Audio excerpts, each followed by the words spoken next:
Il fait toujours aussi chaud ici. Même en saison sèche, la moiteur équatoriale est omniprésente. Cela fait 15 ans que je ne suis pas revenu. Cayenne n'a pas changé. Mais qu'en est-il du reste de la Guyane? Et Susky, que devient-il à l'aube de ses 90 ans? Lorsque je l'ai connu, j'étais un jeune pilote de brousse, et lui, un Shibani, comme l'on dit dans l'argot des aviateurs. J'ai tout de suite su que c'était un type étonnant du genre de ce que l'on trouve dans les romans de Blaise Cendrars. Mais Susky est un héros bien réel, et je suis fier qu'il m'ait accordé son amitié.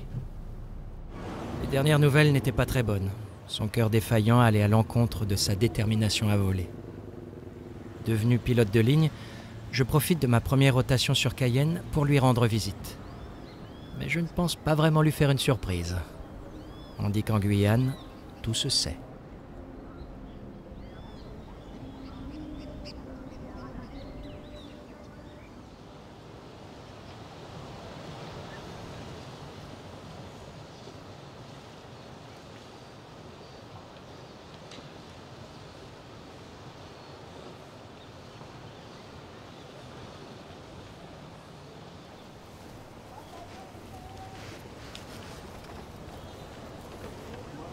Bonjour François. Tiens, c'est Thierry. Comment allez-vous? Eh bien, comme je peux. J'ai appris par tambour local que vous étiez arrivé. Vous savez que je suis pilote de ligne maintenant, je suis en escale. Vous êtes perdu avec votre avion ici. Voilà, je suis perdu, je suis venu passer Oui. quelques jours. Alors, vous êtes pilote de ligne, donc vous avez oublié voler avec des petits avions. Non, j'ai Non toujours pas oublié, mais ça me rappelle des grands souvenirs et je suis très content d'être là parce que la Guyane est restée dans le cœur. N'est-ce pas? Vous avez des infinis sans une habitation. Exactement. Et je me Oui. souviens des vols qu'on a fait ensemble, sur l'eau, sur la forêt. Ça, c'est les vols. Ça, c'est les vrais vols. Tandis que vos trucs volent au-dessus des nuages, Moi, je vole à 10 km maintenant, on ne voit rien. sur des gros avions. Oui, même pas les nuages. Je les vois d'au-dessus. Donc, c'est pas mon style de voler. Parce que vous pilotez avec des boutons. Bah voilà. Oui. Alors, quand vous avez des ongles abîmés, vous ne le sentez pas, vous faites la faute. Puis l'avion se crase. Moi, quand je pilote, je les sens, je les touche à peine, je les caresse un peu et je ne les force pas. Mais je les sens. Vous voyez? Moi, je suis très fin. Bah oui. The good pilot is a smooth pilot. Vous m'emmenez voler? Oh. Pour se rappeler du bon vieux temps. Ok, on va voler ensemble. Mais à ma façon.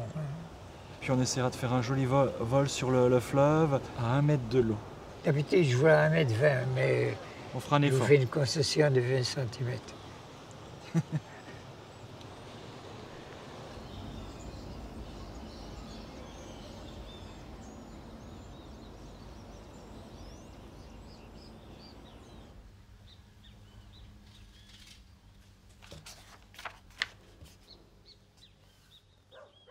Ma première rencontre avec François Susky, c'était relativement simple en fait. Quand je suis arrivé en Guyane, j'étais un petit pilote privé qui venait d'avoir sa licence quelques années auparavant avec peu d'heures. Et je me suis inscrit à l'aéroclub à Cayenne pour pouvoir continuer à voler pendant mes loisirs, emmener mes amis et ma famille. Et puis, avec le temps qui passait, j'ai eu l'opportunité de pouvoir acheter un petit avion, celui d'un aéroclub de l'ouest de la Guyane. Et moi, j'ai rencontré François par hasard en allant voler. Lui volait pratiquement tous les jours sur Camopi, Saint-Élie, Saül. Et moi, je faisais des vols d'agrément et je montais des heures pour passer plus tard une licence de pilote professionnel aux États-Unis. On a commencé par sympathiser. Alors, moi, j'étais un petit homme et lui un grand homme. Et puis, il est arrivé plusieurs fois par la suite qu'il ne puisse pas répondre à tous les engagements qui lui étaient demandés. Et il m'a demandé si je pouvais le remplacer sur certaines petites choses. Et donc, j'ai eu l'occasion d'aller à Saül, Camopi, délivrer des produits aux Indiens. Je suis allé à Wanari. Et donc, c'était extraordinaire. Je découvrais une autre façon de voler. Donc, il m'a donné de la confiance, il m'a transmis de l'amitié. Et cette amitié est restée. On est toujours resté en contact pendant toutes ces années. Ça fait 20 ans maintenant qu'on se connaît. Le premier contact avec François Susski, c'est très très particulier. Et ça peut être choquant parfois par les mots, mais c'est quelqu'un qui a du cœur. Donc c'est un spécialiste de la provocation, c'est un séducteur. François, c'est un séducteur. Il a 88 ans et il a toujours un petit sourire, un petit regard. Il n'a pas changé.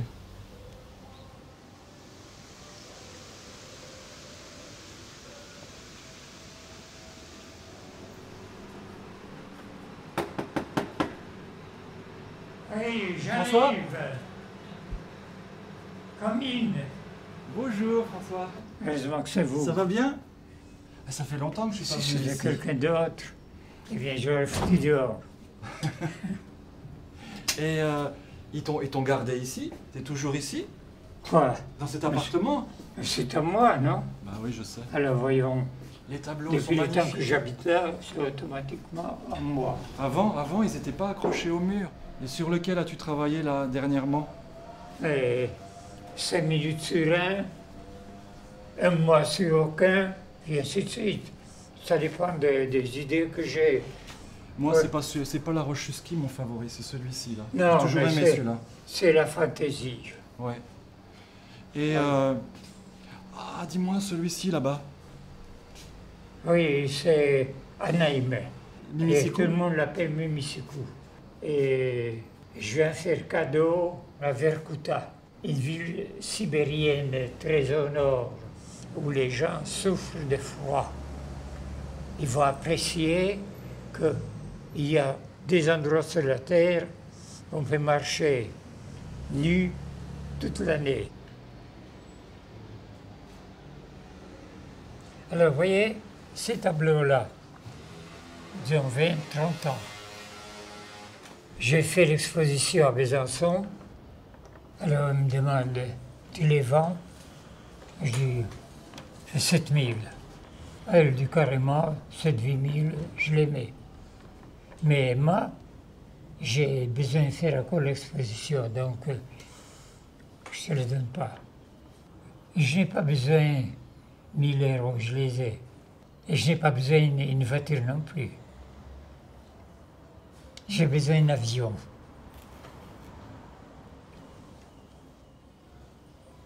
Je suis pour l'aviation libre. On peut décoller d'où on veut et aller où on veut. Avec moi, les avions volent tout seuls. Bah oui. Bah oui. donc, Qu'est-ce que tu veux, c'est toi le Mermoz de la Guyane, donc t'as rien à faire de spécial, hein? Oui, j'étais aussi les premiers à larguer les parachutistes. Oui. Mais maintenant, je n'ai pas le droit. Et sans parachute sur l'Oyapock aussi. tu l'as Aussi, fait. mais avec les PA-18. Oui, parce que ça va moins vite. Les types, Ils ont survécu, les Garin Ils ont Perros? vu que c'est plus facile de sauter de l'avion Oui. que de marcher à pied et puis en canot à travers. Donc, on choisit. T'en as largué combien, les Garin Perros sans parachute? C'est leur affaire, non? Oui, bah oui. Je ne regarde pas derrière.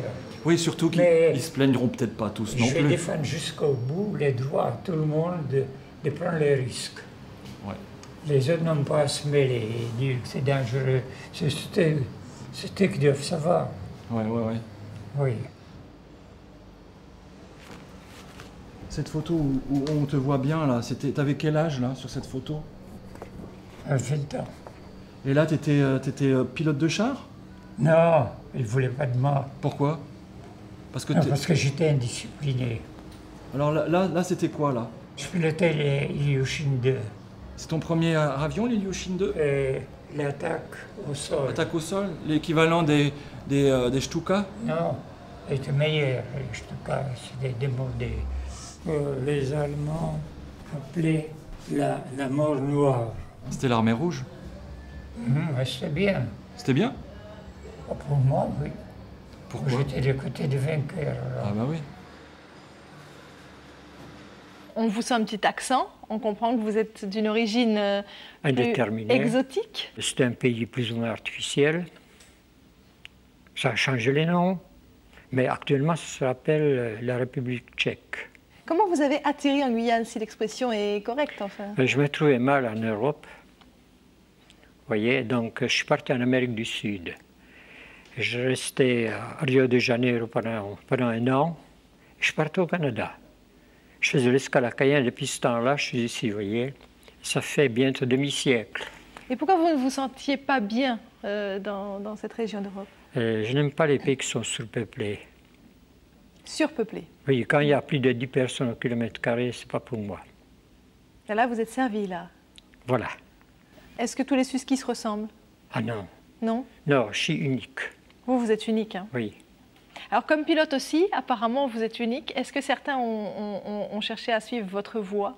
On vous dit pilote fou, on vous dit prêt à prendre tous les risques. Est-ce que c'est la vérité? Non, mais personne ne veut me succéder. Personne? Ils hein? ont raison. Pour quelle raison ils ont raison? Voilà, vous voyez, c'est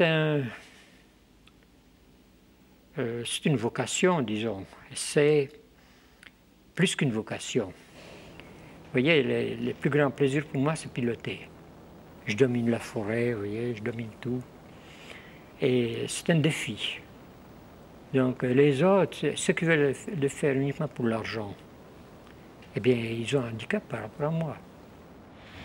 Et votre avion, il est comme vous? C'est grosso modo mon 6e avion. On a dit déjà il y a 20 ans que c'était une poubelle volante. On ne veut pas me le voler, je peux laisser la clé, la personne le prend parce qu'il se casserait la gueule avec. Hein. Donc voilà.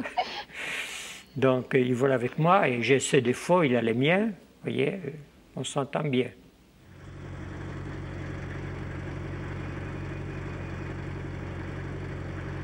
Niveau 65, log 07 et Cayenne 16, rappelez passant la Brogue 374. Alors, India Charlie, tu te rappelles de tes approches travers tour? Bien sûr. Je me rappelle bien, tu arrivais carrément Bien travers sûr, tour c'est plus cool. pour te poser. Je n'avais pas Tout, besoin d'avoir tout le monde dégageait quand tu arrivais.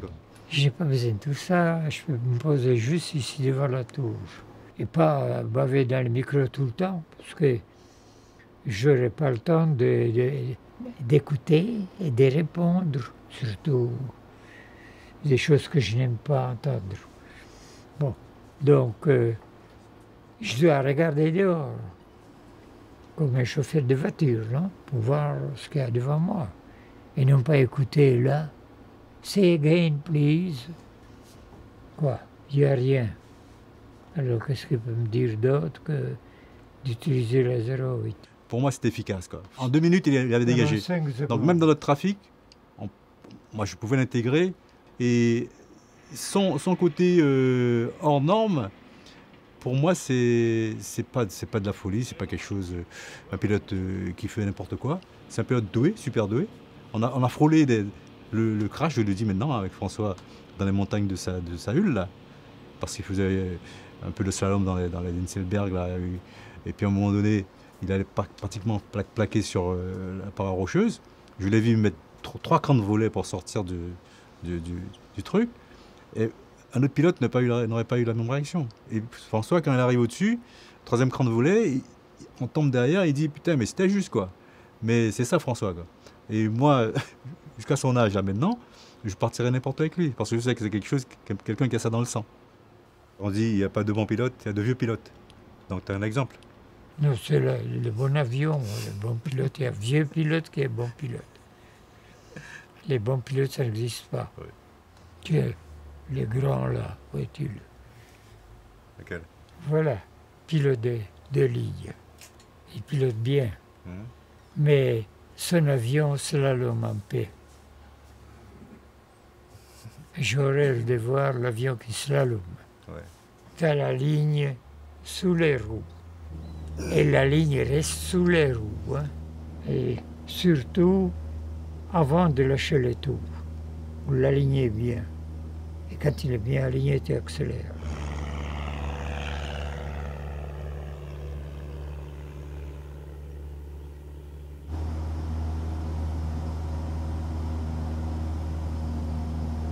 J'aurais tant désiré emmener François à Camopi, Saül ou Maripasoula. Mais les longues distances lui sont maintenant pesantes. Alors, avec ses souvenirs en guise de bagage, j'ai décidé de partir seul sur ses traces. Je prends un cap au 310 en direction de Saint-Laurent-du-Maroni, où m'attend Jean-Louis Chéniaud, pilote et ami de longue date de François Suski. Nous nous sommes donné rendez-vous sur les berges du Maroni, frontière naturelle entre la France et le Suriname.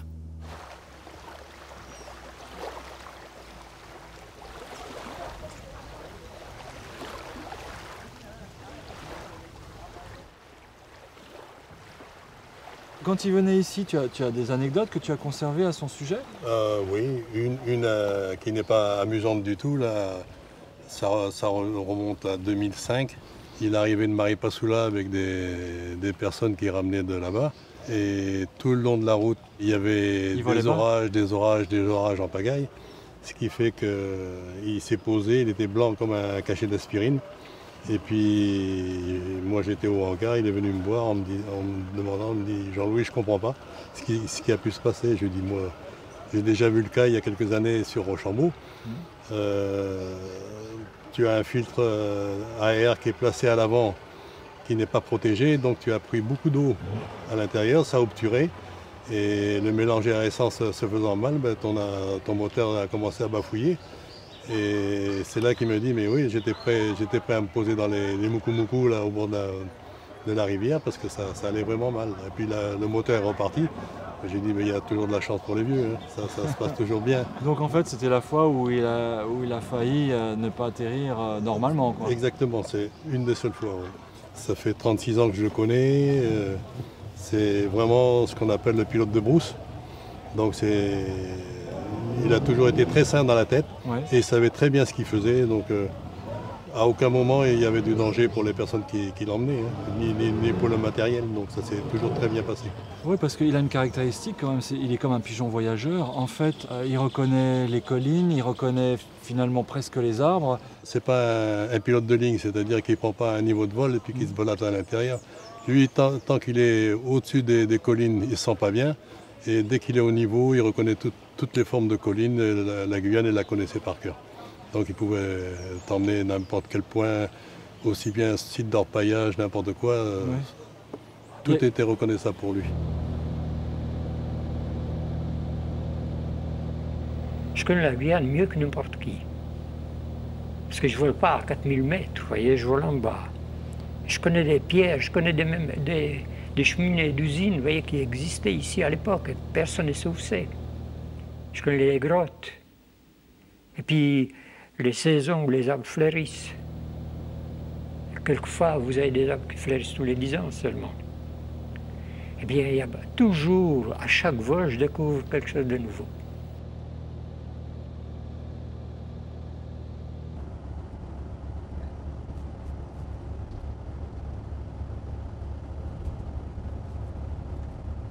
Cela fait des mois que François rêvait de retrouver son Cessna. Il a changé de main et d'immatriculation, mais il reste toujours son avion. Le nouveau propriétaire a accepté d'emblée cette rencontre entre le pilote et sa machine.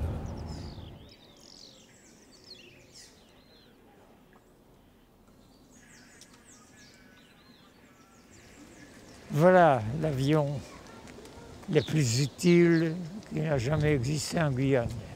Mais t'as vu, ils ont changé l'immatriculation. Mais je sais.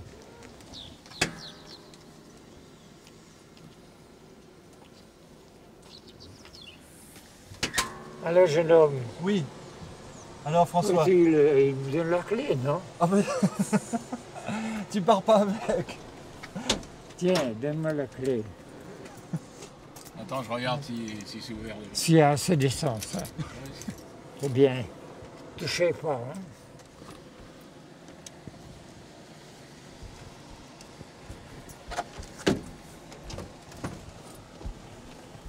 Alors. Bravo. Alors, il ne faut pas faire semblant qu'on m'aide, non? Et il n'y a pas les machins ici. Le soleil est plein dans la gueule. Qu'est-ce que vous avez ajouté là? C'est pas comme ça. Il n'y avait jamais le truc bleu. Oui, il est comme neuf.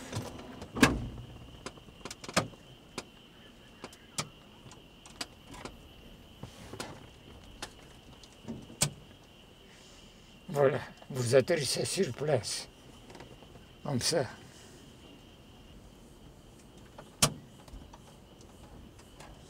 Non, pas de problème, je décolle du premier coup. Eh bien, on y va. Ah, il a confisqué les clés.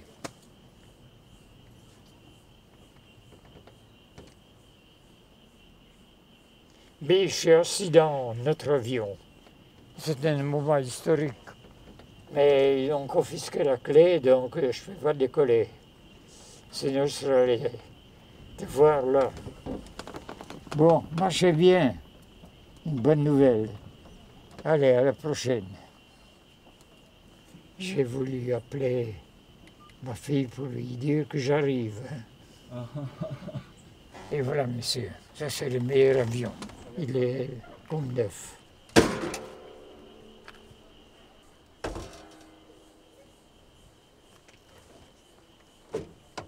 C'est mon 7e avion, mais le plus utile. Partout où je travaillais dans la brousse, j'étais en train d'être au public pendant 25 ans. Il était à côté de moi. Et j'ai passé des centaines de nuits dans cet avion. Et vous savez, les serpents, ils cherchent toujours les trous. Et ils entraient par ici, et ils allaient juste sous mes pieds. Oui, alors il valait mieux avoir les pantalons avec une pince à linge, vous voyez. On a dit que quand vous transportiez parfois des Amérindiens dans les villages où vous ne pouviez pas vous poser, ils sautaient dans l'eau. C'était plutôt des Brésiliens. Alors, les types s'asseyaient sur la roue, et quand je volais assez bas, 1,20 m pour ne pas se faire prendre ici avec les pattes. Alors il a le temps de disparaître en bas. Si je vole trop bas, disons à 20 cm, il se prend ici. Alors j'ai compté 1,20 m, c'est rien. Puis quand vous faites les ski nautiques, vous tombez plus vite que ça, non?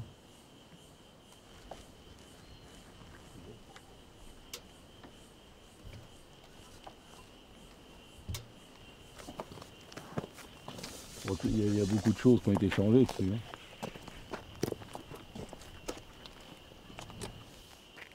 Oui, le tuyau d'échappement, il était au moins renouvelé. Parce que, tu vois, moi, j'amenais les steaks.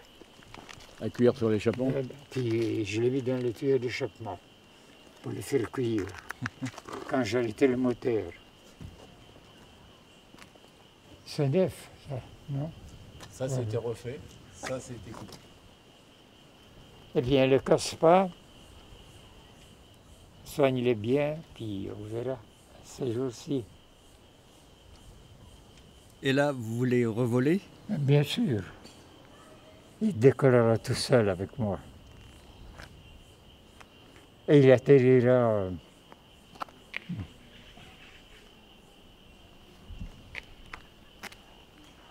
La vie ne vaut rien sans aventure. Avec l'avion, vous mettez la vie pleine. L'avion, c'est la vie. Mais avec la liberté, parce que l'avion, ça doit représenter la liberté et non pas la bureaucratie. Voilà.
Saint-Élie est l'une des dernières communes enclavées de Guyane, enserrée dans une vallée en plein cœur de la forêt. Pourtant ici, des centaines de tonnes d'or y ont été extraites. Il n'y a pas si longtemps encore, seul le fleuve et la piste permettaient d'y accéder. Une journée de pirogue de Sinnamary, puis un jour de marche à pied à travers la forêt sur une piste de 47 km. Alors, un homme, ancien pilote de l'armée tchécoslovaque, François Souski, qui réside en Guyane depuis 40 ans, découvre Saint-Élie et se passionne pour ce pays. Avec son Cessna, il ravitaille la commune à la demande. Il a construit lui-même une piste d'atterrissage de 250 mètres et c'est avec une maestria hors du commun qu'il pose son avion parfois chargé de 500 kilos. Aujourd'hui, les gens ne peuvent pas vivre pendant des années isolés. Il faut un certain contact. J'apporte des petites choses, vous voyez, si ce n'est que les médicaments, vous voyez, ou des petites bricoles, des cigarettes.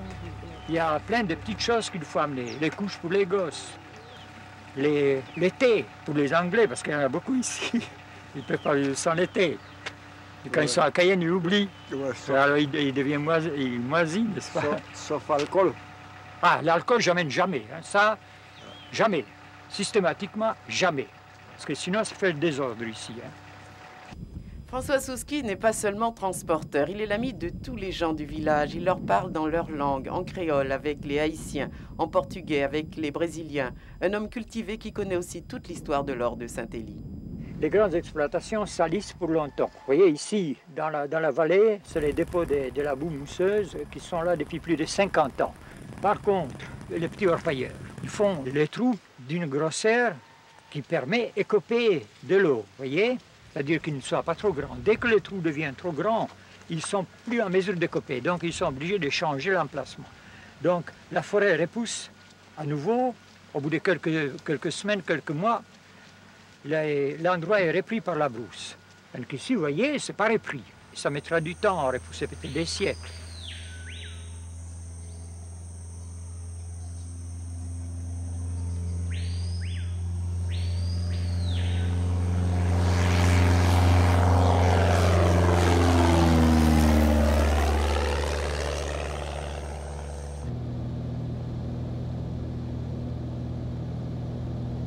J'étais entrepreneur de travaux publics. J'ai fait la plupart des châteaux d'eau, des ponceaux, bétonner les rues, construire les écoles. Tout ça avec votre avion? Et j'avais besoin de mon avion pour ça. Alors, mais ce n'est pas dans toutes les communes qu'on pouvait atterrir facilement. Alors comment vous faisiez pour transporter le matériel? Eh bien, je larguais. Vous larguiez, par exemple, les blocs sanitaires, vous les larguiez? Les blocs sanitaires, peut-être non, mais ouais. Ciment, je larguais, bien emballé. Je larguais sur le terrain de football. Tous les ravitaillements, ça passait par les airs. Ils faisaient les feux. On n'avait pas GPS à l'époque. Puis il fallait trouver là, puis les jeter les ravitaillements. Y compris, on jetait les haches. Et ça tombait tout près d'eux, vous voyez, parce que si ça tombe à 50 mètres, ils ne le trouvent pas. Bien sûr, donc il fallait que ça tombe à 1 mètre d'eux. Oui, et sans le recevoir sous la tête. Vous voyez, c'est simple. On n'a pas besoin des règlements de sécurité, vous voyez, des trucs comme ça.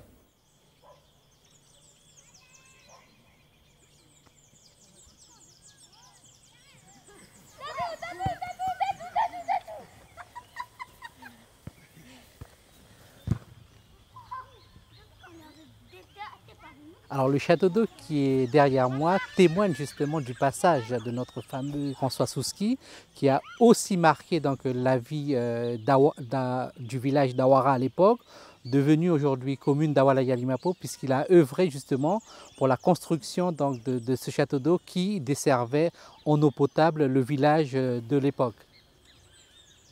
Ce qu'on peut dire par rapport à Souski François, on le connaît plus par rapport à son entreprise de travaux publics, mais également donc, Souski François l'aviateur, avec ses exploits. Et il y a une légende qui dit que quand Souski arrivait avec son avion au-dessus de Camopi, les enfants étaient relativement fiers parce que, ça y est, il balançait des sacs de baguettes, mais également donc, le courrier qui arrivait, puisqu'il était donc un sous-traitant, on va dire ça comme ça, de l'administration postale à l'époque. Voilà un peu ce qu'on a comme fait vécu par Souski et ce qu'il a fait vivre aussi par la même occasion donc, aux Amérindiens du Haut-Oyapock, basés essentiellement donc, dans le bourg de Camopi et à Trois-Sauts.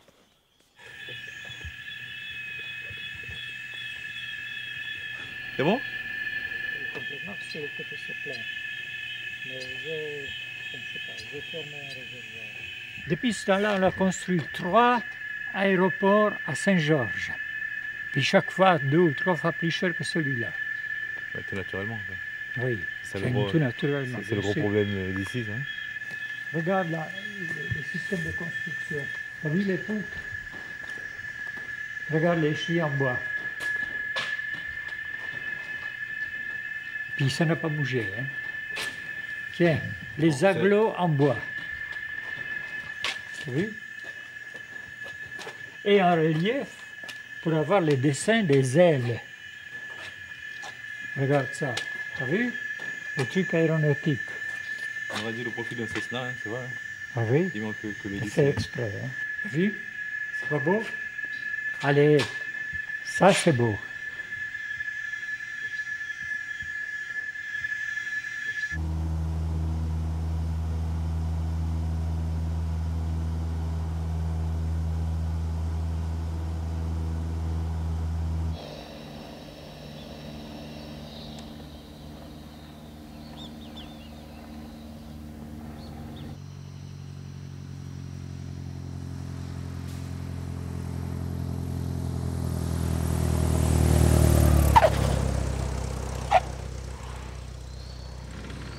À Camopi, j'ai fait 2 pistes d'aviation et la deuxième était bétonnée dernièrement.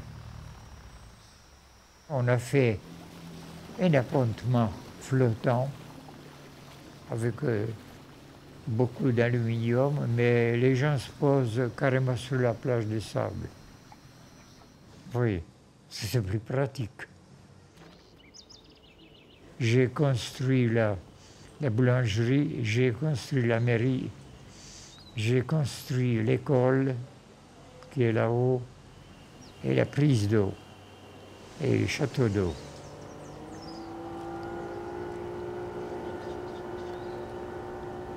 J'aime Camopi. Cette commune amérindienne, territoire Téko et Wayampi, s'étend sur plus de 10 000 km². Il me semble encore entendre les cris des enfants accompagnant l'arrivée de l'avion blanc et rouge. Dans certains villages, les veilles de Noël, le Cessna de Susky se transformait en traîneau, amenant les jouets aux jeunes Amérindiens. Camopi a tenu à rendre hommage au pilote en le faisant citoyen d'honneur. C'est avec regret que je quitte le bourg pour me rendre à Saint-Georges de l'Oyapock. 6 heures de pirogue pour descendre un fleuve souvent tourmenté, ponctué de nombreux rapides que l'on appelle ici des sauts. Mon avion attendra. À Saint-Georges, il n'y a plus que les ibis verts et les urubus qui se posent sur la piste.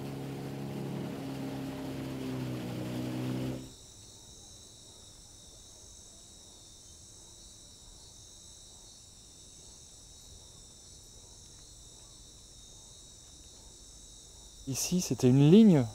C'était Cayenne-Saint-Georges, c'était fait des dizaines de fois par jour par les petits avions, les avions d'Air Guyane, de la GAS. C'était la destination des pilotes privés. Donc c'était un bel endroit où venir passer le week-end. Souvent, j'ai rencontré des gens qui venaient simplement manger au restaurant. Chez Modestine, on prend l'avion, on va manger au restaurant, on revient. 40 minutes, 45 minutes de Cayenne.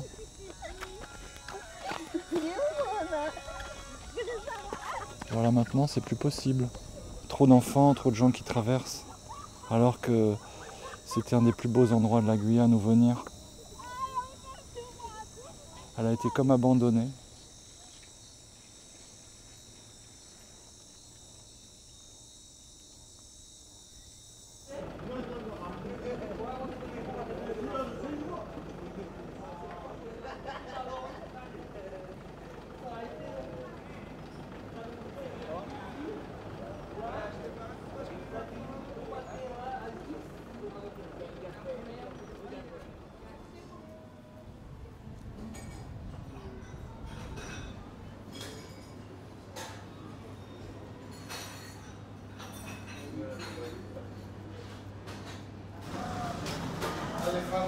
Merci, bonjour.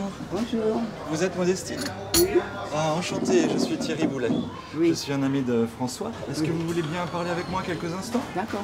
Il a travaillé beaucoup ici, hein, il a travaillé beaucoup. Il a fait des constructions, il a fait les rues de Saint-Georges. Il rendait service à tout le monde. Hein. Il venait avec son avion, il rendait service à tout le monde. Une fois que je suis passé avec lui, on était obligé de rester à Regina parce que le temps était trop mauvais. On ne voyait rien du tout. On ne voyait rien du tout. J'ai vu qu'il volait, qu'il regardait, il regardait un peu partout. Si l'avion touche un arbre, on tombe. Il m'a dit non, non, non, t'en fais pas, je serai à Regina. Je vais atterrir à Regina et puis on va attendre que le temps... Ah, j'avais peur en ce moment. Hein. Ah oui? Et, mais c'est un très beau pilote, hein, un très très bon pilote. Ce qu'il a fait, je pense qu'il y a beaucoup de pilotes qui ne le feront pas. Hein.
Voilà les peintures de François Souski. C'est lui qui a fait tout ça. Comme il aimait la nature, il prenait des feuilles, il faisait sa peinture très bien. C'est très joli, hein, ça respecte son style sur ses tableaux. Oui. C'est du point et beaucoup de vert. Il faut dire aussi que Souski, il connaît bien la Guyane. Et que la Guyane plus que moi, je pense. Avec son avion, il allait partout, volait partout, très bas. Ben oui, il a retranscrit ça sur ses tableaux. Il nous a dit aussi que ses tableaux n'étaient jamais finis. Comme c'est quelqu'un qui aime bien que tout soit fait bien, oui. Alors donc il refait ses tableaux tous les jours. C'est un perfectionniste. Oui, c'est ça. Il peint comme il volait. Ah, c'est ça.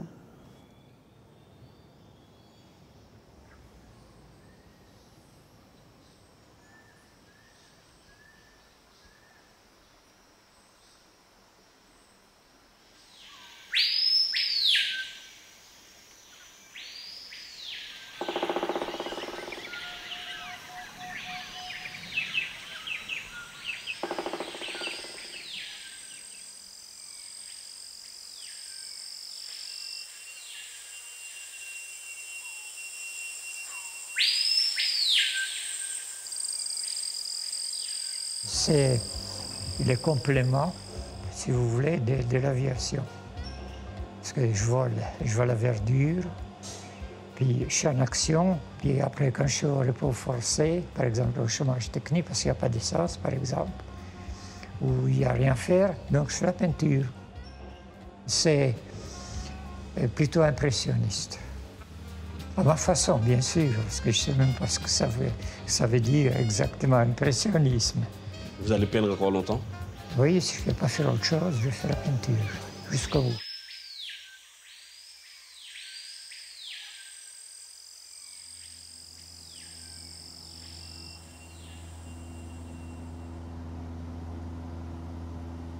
Dans le bassin du Haut-Maroni, à 50 km au nord du point de trijonction France-Brésil-Suriname, un Inselberg à la forme étrange domine la jungle amazonienne.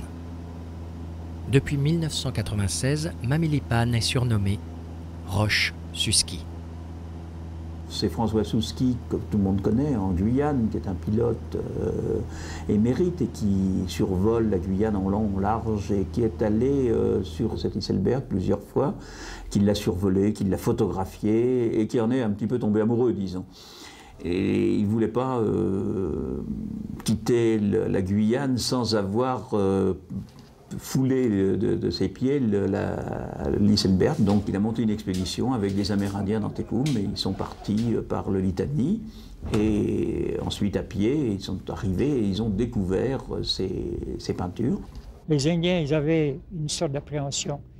Ils m'ont dit, on n'y va pas aujourd'hui parce que ta roche, elle est maudite, n'importe quoi. Mais en approchant, à 30 mètres, vous ne la voyez pas. Parce qu'il y a la végétation de transition. Vous voyez qui est très épaisse. Donc, seulement quand on est arrivé sur la partie bien dégagée, on réalise l'amplitude. C'était magnifique. Vous dominez la forêt autour et vous avez la confirmation que la roche a servi fatalement à des activités qui étaient en dehors des besoins de jour au jour.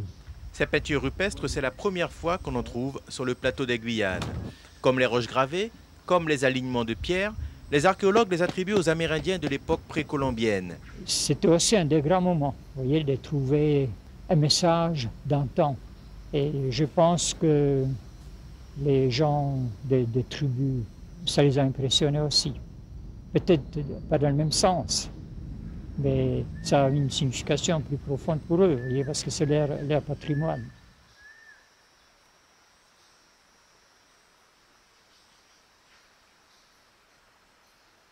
«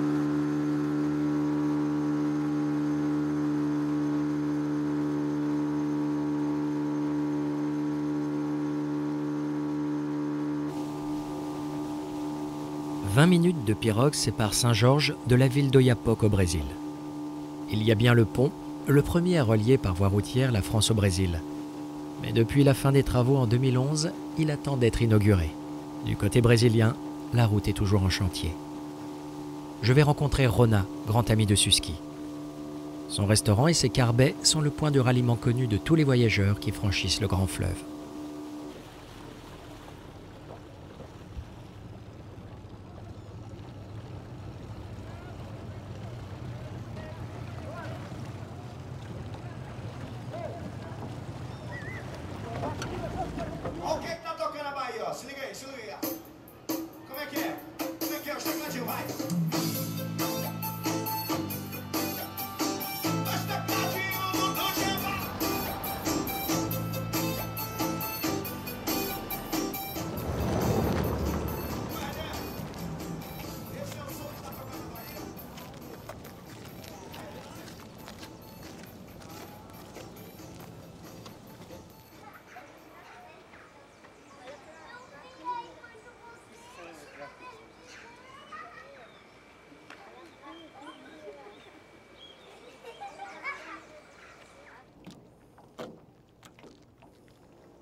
Boa noite, Rona. Boa noite.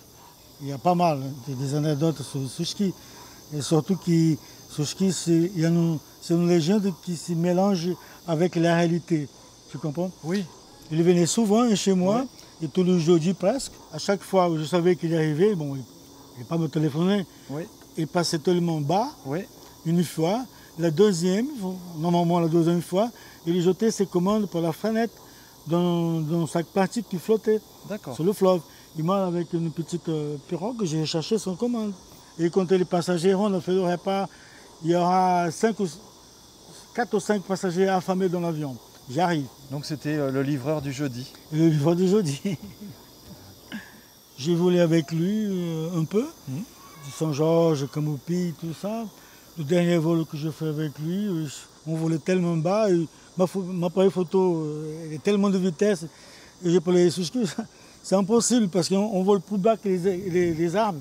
Ben oui. On volait plus bas que le canopée des arbres. Oui, son plaisir c'était de faire baisser la tête des piroguiers. Oui, il passait tellement bas qu'il touchait la roue sur le... Modestine nous a dit la même chose aujourd'hui. Sur l'eau? Sous l'eau. Pour laver l'avion? Vous faites du nettoyage de roues dans les rivières et vous continuez à le faire, quoi. Mais je décolle et les roues ne tournent pas. Vous voyez, il y a tellement de boue liquide, mais il y a la façon de le faire, pour ne pas faire les chevaux de bois. Parce que moi, je joue mon capital que je vais faire si je perds l'avion. C'est tout ce que vous avez, l'avion? Vous n'avez aucune autre forme de richesse? Matérielle, je veux dire. Je suis interdit des chéquiers, ça vous dit tout. Déjà, je n'ai pas la carte bancaire. J'ai beaucoup de dettes, mais bon, je ne me plaigne pas. Je ne changerai pas avec les plus riches du monde parce que je trouve leur vie très ennuyeuse.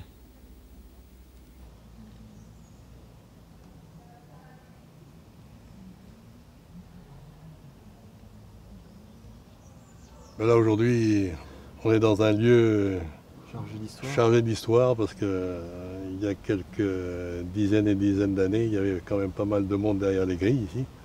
Tu imagines, hein, à l'époque, je serais venu apporter des oranges à François avec ses façons de voler. Hein. L'administration n'était pas très copine avec lui à cette époque-là. En fait, ils ont laissé quand même passer pas mal de choses parce que c'était plus un corsaire. Un corsaire, un pilote qui rendait service plus qu'un gangster. Donc il a toujours essayé d'aider tout le monde. C'était un rebelle, un vrai rebelle en fait. Un rebelle à l'autorité. Non, il était pris de liberté. Il était dans son cocon et puis il aimait voler comme ça. Il n'aimait pas être embêté par la radio. Il aimait les challenges et puis il allait jusqu'au bout. C'est toujours un superbe bonhomme. Dans ce métier qui est difficile, pilote de brousse, il n'y a personne pour vous applaudir. Vous n'avez pas d'uniforme, il n'y a pas d'hôtesse, il n'y a rien. Ça peut être ingrat, on ne vous regarde pas. Mais c'est un métier où lui, il l'a fait avec son cœur, ses tripes. Il a fait du service public. Parce que partout où il est intervenu, il a contribué à désenclaver beaucoup d'endroits en Guyane, à construire, à aider des tribus, à aider des gens. Et je répète à chaque fois, c'est comme pilote de brousse, ça a été un des meilleurs qu'on ait jamais eu ici. Vraiment fantastique. Ça fait quelques années que je vole, ça fait plus de 47 ans et ce genre de pilote, ça fait plaisir de les connaître et de les avoir comme amis. C'est extraordinaire. Ça fait changer le bois dans la gorge, ça module. Voilà sur le père Souski, tout ce que j'ai vu de lui, qui jamais hors du cadre, toujours à rendre service et c'est toujours un homme merveilleux. Voilà.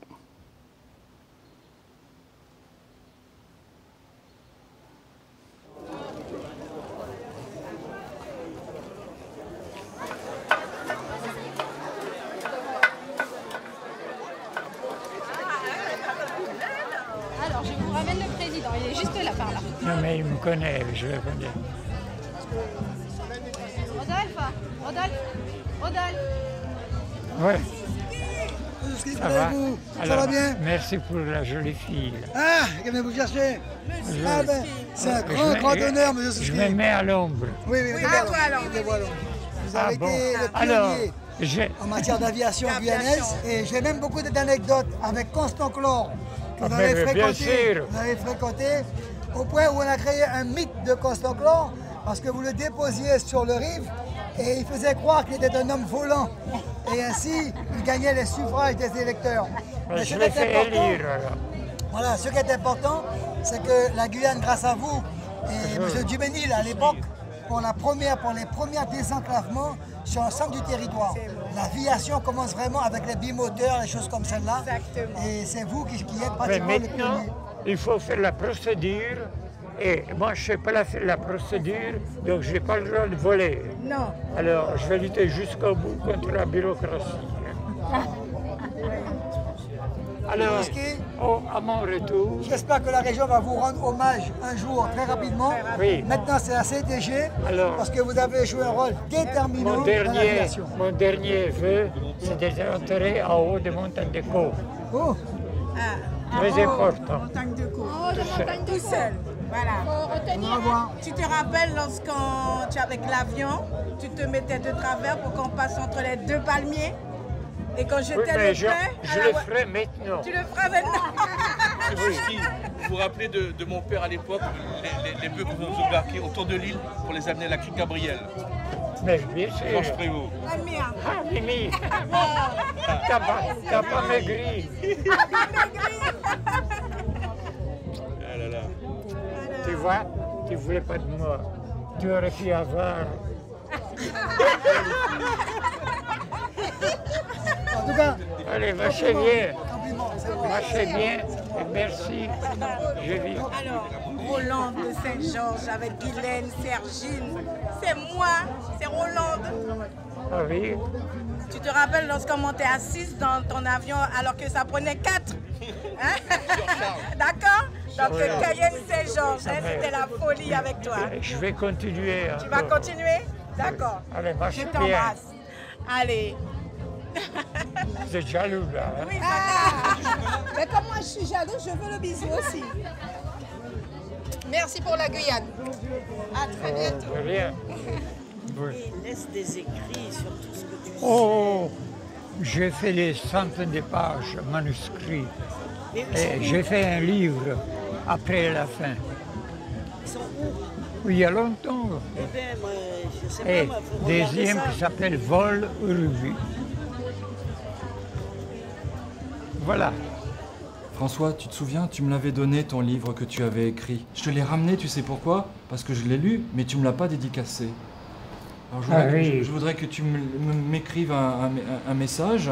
Voilà, alors, ici, c'est ma gueule. Je la vois, je la connais très bien cette photo. Ça, Montagne Susky, et en contre-jour, sur la vitre de l'avion latérale, tu as ton profil qui est affiché. J'espère que ça s'écrit comme ça. C'est pas grave, les noms s'écrivent comme on les prononce.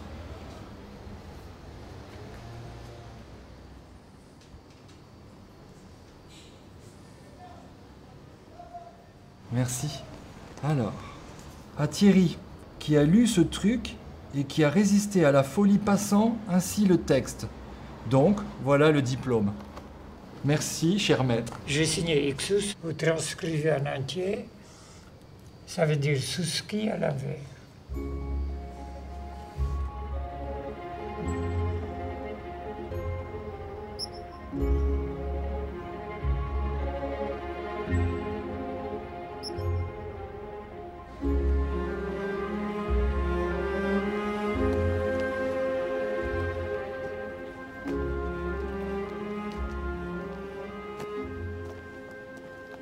C'est avec le Kilo Québec qu'on va voler, non? On va voler avec le Kilo Québec, c'est celui de Ghislaine.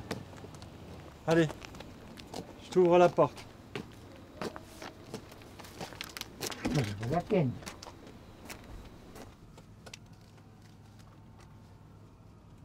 Vous avez vu, les instruments coûtaient aussi cher que l'avion. Alors, c'est fait pour les polytechniciens, pas pour moi. Bon, on y va? On y va.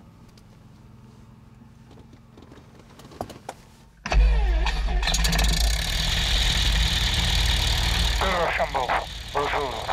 Mise en route, autorisation pour les vols. Oui, d'accord, mise en route, mais c'est quel avion? Et c'est bien toi, François? T'as pas besoin de demander qui c'est, non? Mon accent inimitable. Vous êtes nouveau? 72 Kilo Québec. Mise en route approuvée pour la piste 08, très bonne météo avec un vent de 0,92 nœuds et bonne balade Susky.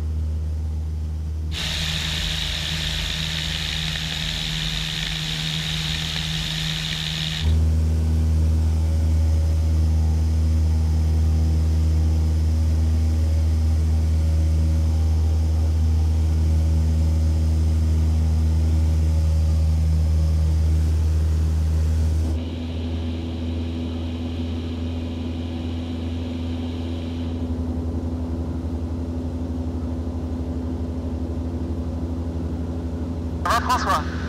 Tu es content? Tu es content?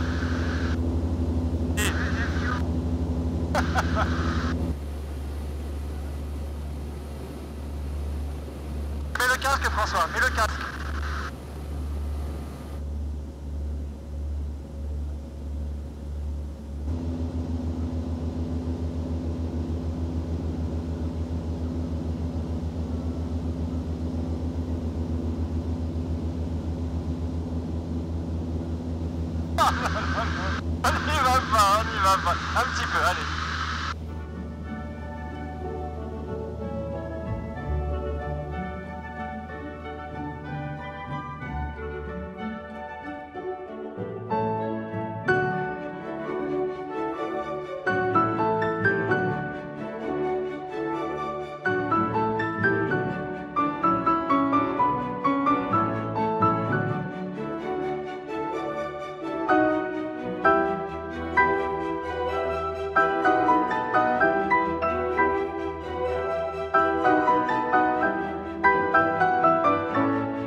On y va doucement.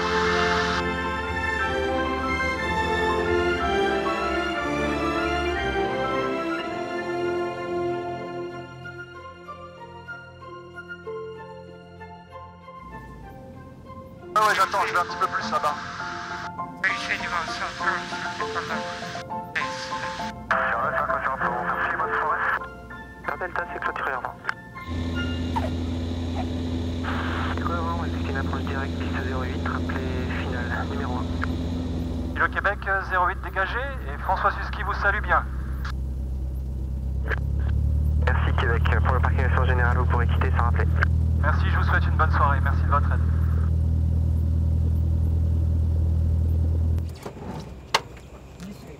Alors François, c'était comment le vol?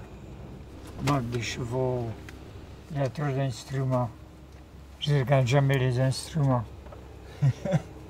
Tu voles avec la chaussure? Exact. Avec on la m'a chaussure dit, comme horizon. C'est fini l'aviation de papa, de voler aux fesses. Alors il apprenait à voler avec les ordinateurs.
Aujourd'hui, on peut dire que François Suski, c'est l'homme d'histoire de la Guyane sur ces 60 dernières années. C'est pas le plus connu, il ne s'est jamais mis en avant, il n'a pas réclamé de distinction, pas d'honneur, pas de médaille, mais c'est celui qui a fait le plus pour les Guyanais sans rien demander. Le jour où François fera son dernier vol, lorsque l'émotion sera passée, il n'y aura pas de tristesse, ça sera quand même de la joie. Et ce que je penserais ou ce que je dirais, ce sera bravo François. Et je lui dirais marche bien François.